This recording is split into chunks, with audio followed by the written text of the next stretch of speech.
let's do this DeSantis Clay Travis thing here. So Ron DeSantis went on Clay Travis's show. Doing the rounds. Yeah. He's desperate. He's also slashed his staff by a third to save money. He cut like half of the Nazis. Yeah, but Hitler did that once too. He kept the good Nazis.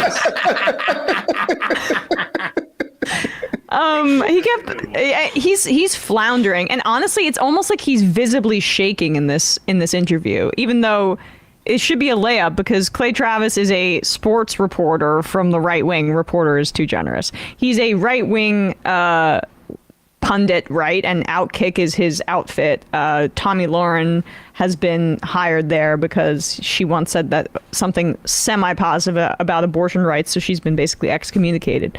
But Ron DeSantis went on with Travis, and he asked him about if he would consider appointing RFK Jr. as his running mate. This was DeSantis's nervous, sweaty answer. You know, you need somebody that's going to reflect the values of the broad coalition. Yes, the medical stuff, I'm very good on that. So that does appeal to me, but there's a whole host of other things that he'd probably be out of step with. And so on that regard, it's like, okay, if you're president, you know, sick him on the FDA if he'd be willing to serve, or sick him on CDC. But in terms of being VP, if there's, 70% of the issues that he may be averse to our base on, that just creates an issue.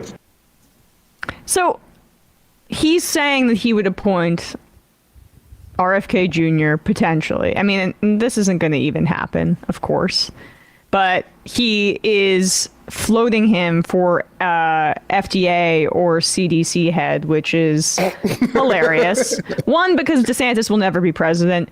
Two, because he's just lying about this. And three, because, again, we're hearing about RFK Jr. and there's a Greg Gutfeld clip later where there's, speaking about him positively as a third party candidate who can win.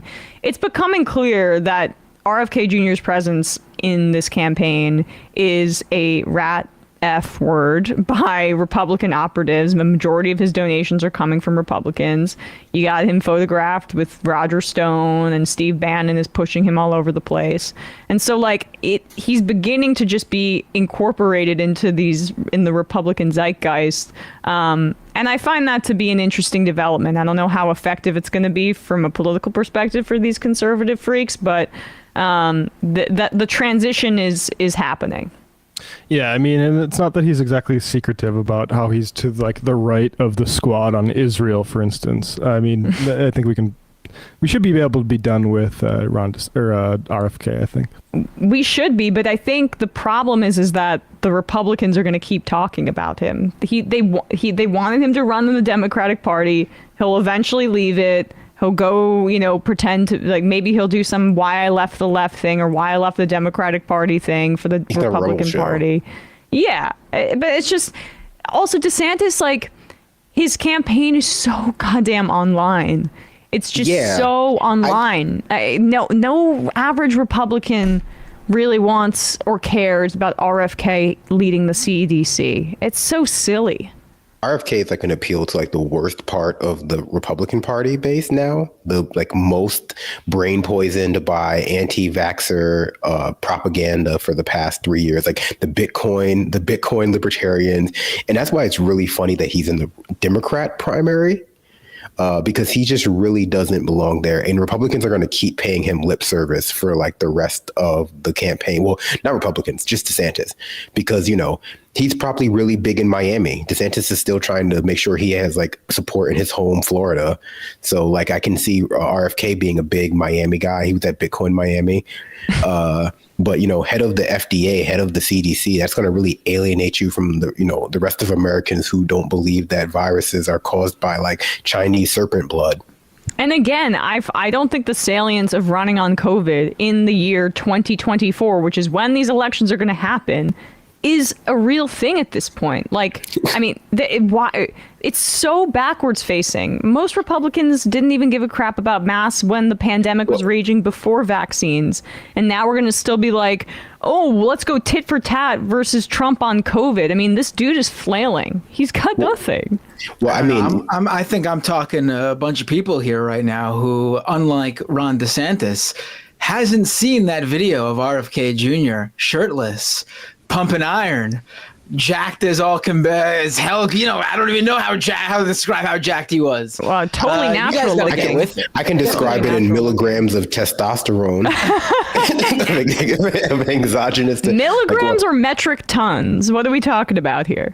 I don't know, like 500 milligrams, maybe. I mean, I think it seems like it's been a lot. That's why he's all red like that. Yeah. He's still hella weak. I don't know. I guess I'm just not impressed by like looking like the monster who chases Bugs Bunny through the haunted house, just like all big and red without being strong. Yeah, someone said on Twitter that he's shaped like Crash Bandicoot.